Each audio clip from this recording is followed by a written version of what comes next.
أبدا على حبيبك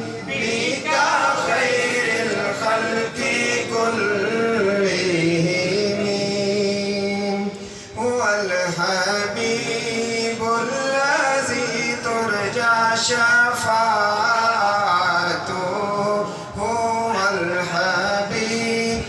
الذي ترجى شفاعته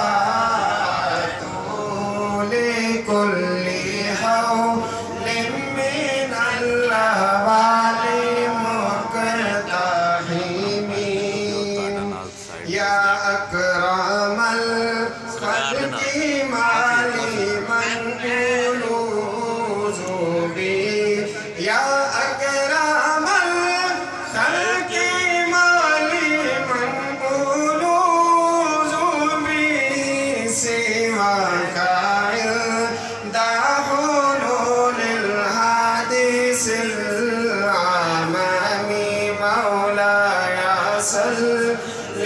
وسلم دائما أبدا على